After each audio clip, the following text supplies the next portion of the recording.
स्वदेशी व स्वराज 1905 ईस्वी से तथा 1906 ईस्वी।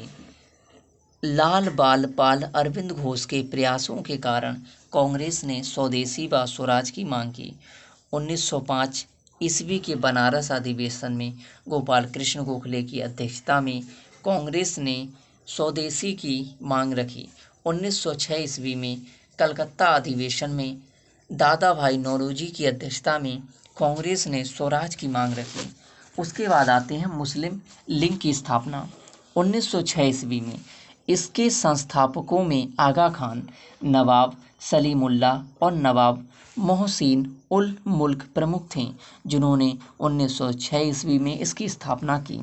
मुस्लिम लीग की स्थापना का प्रमुख उद्देश्य ब्रिटिश सरकार के प्रति मुसलमानों की निष्ठा बढ़ाना, मुसलमानों के राजनीतिक अधिकारों की रक्षा करना तथा कांग्रेस के प्रति मुसलमानों में घृणा उत्पन्न करना। कांग्रेस का सूरत अधिवेशन 1907 ईस्वी। इस अधिवेशन में कांग्रेस स्पष्ट रूप से नरमपंथियों व गर्मपंथियों में विभाजित हो गई। विवाद का केंद्र रासबिहारी घोष थे, जिन्हें इस अधिवेशन का अध्यक्ष चुना गया था। दिल्ली दरबार 1911 ईस्वी। इंग्लैंड के सम्राट जॉर्ज पंचम एवं महारानी मैरी के स्वागत में 1911 ईस्वी में दिल्ली में एक भव्य दरबार का आयोजन किया गया। इस दरबार में बंगाल विभाजन को रद्द करने तथा भारत की राजधानी कलकत्ता से दिल्ली स्थानांतरित करने की घोषणा हुई। उसके बाद होम रूलिंग की स्थापना आई।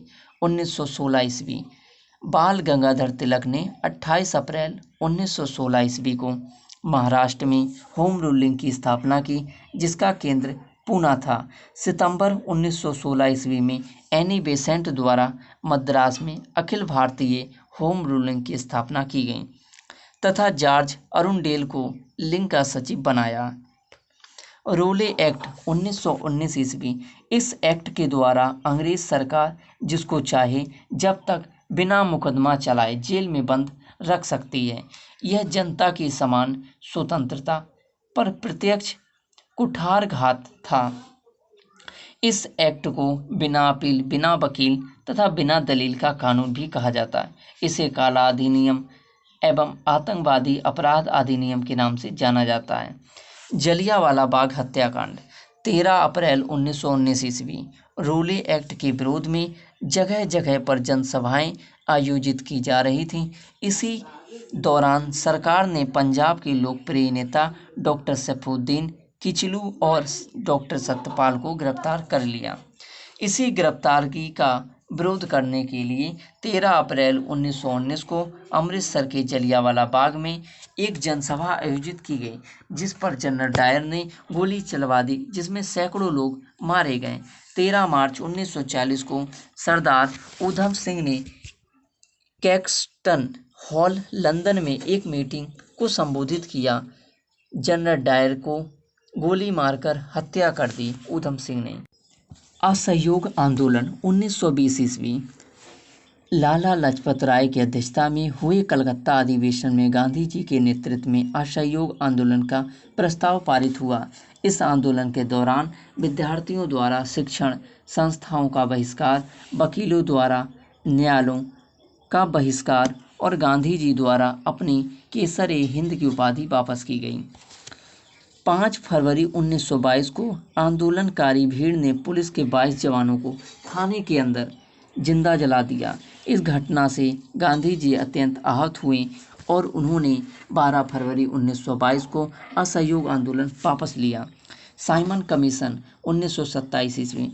ब्रिटिश सरकार ने सर जॉन साइमन के नेतृत्व में 7 सदस्य वालों आयोग की स्थापना की, जिसमें सभी सदस्य ब्रिटेन के थे।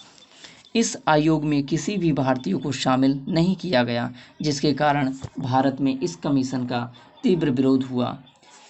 आयोग के विरोध के कारण लखनऊ में जवाहरलाल नेहरू, गोविंद बल्लभ भाई पंत आदि ने लाठियां खाईं। लाहौर में लाठी की गहरी चोट के कारण लाला लाजपत राय की अक्टूबर 1928 में मृत्यु हो गई। लाला लाजपत राय की 1928 ईस्वी में मृत्यु हुई। कांग्रेस का लाहौर अधिवेशन 1929 ईस्वी। 1929 ईस्वी के लाहौर अधिवेशन की अध्यक्षता पंडित जवाहरलाल नेहरू ने की थी, जिसमें पूर्ण स्वराज को अंतिम लक्ष्य रखा गया।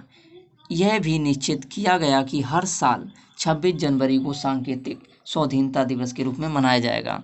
उसके बाद दांडी यात्रा 1930 ईस्वी, इसे नामक सत्याग्रह के रूप में जाना जाता है। अपने 18 अनुयायियों के साथ गांधी जी ने साबरमती आश्रम से 12 मार्च 1930 ईस्वी को दांडी के लिए यात्रा आरंभ की। 24 दिन की लंबी यात्रा के पश्चात 5 अप्रैल 1930 ईस्वी को दांडी में पहुंचकर गांधी जी ने सांकेतिक रूप से नामक कानून तोड़ा और सविनय अवज्ञा आंदोलन प्रारंभ किया। सांप्रदायिक पंचाट 1932 ईस्वी, 16 अगस्त 1932 ईस्वी को विभिन्न संप्रदायों के प्रतिनिधित्व के विषय पर ब्रिटिश प्रधानमंत्री रैमजे मैकडोनाल्ड ने कम्युनल अवार्ड जारी किया। इस पंचाट में पृथक निवर्चक पद्धति को न केवल मुसलमानों के लिए जारी रखा, अपितु इसे दलित वर्गों पर भी लागू किया। मदन मोहन मालवीय, डॉक्टर राजेंद्र प्रसाद, राजगोपालाचारी के प्रयत्नों से 5 दिन पश्चात 25 सितंबर 1932 ईस्वी को गांधी जी और दलित नेता अंबेडकर में पूना समझौता संपन्न हुआ। भारत छोड़ो आंदोलन 1942 ईस्वी, अगस्त प्रस्ताव तथा क्रिप्स मिशन की असफलता तथा कांग्रेस द्वारा शुरू किए गए आंदोलन के दौरान राष्ट्रीय सरकार की स्थापना की मांग को अस्वीकार किए जाने पर कांग्रेस ने बंबई अधिवेशन में 8 अगस्त 1942 को भारत छोड़ो प्रस्ताव पारित किया। गांधी जी ने लोगों को करो या मरो का नारा दिया। कैबिनेट मिशन 1946 ईस्वी, ब्रिटिश प्रधानमंत्री एटली ने 15 फरवरी 1946 को भारतीय संविधान सभा की स्थापना एवं तत्कालीन समस्याओं पर भारतीयों से विचार विमर्श के लिए कैबिनेट मिशन को भारत भेजने की घोषणा की। 24 मार्च 1946 को दिल्ली पहुंचने कैबिनेट मिशन के सदस्य थे Stafford Cripps, Pethick Lawrence, A B. Alexander. 16 मई 1946 को इस मिशन ने अपनी रिपोर्ट प्रस्तुत की।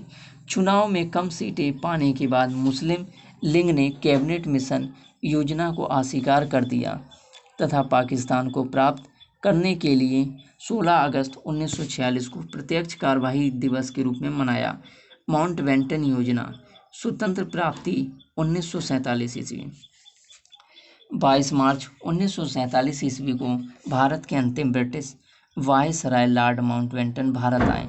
3 जून 1947 ईस्वी को लॉर्ड माउंटबेटन द्वारा एक योजना की घोषणा की गई, जिसे माउंटबेटन योजना के नाम से जाना जाता है। माउंटबेटन योजना को स्वीकार कर देश विभाजन की तैयारी आरंभ हो गई। इस प्रकार 15 अगस्त 1947 को भारत तथा पाकिस्तान नामक 2 नए राष्ट्र अस्तित्व में आए। मोहम्मद अली जिन्ना पाकिस्तान के प्रथम गवर्नर जनरल बने।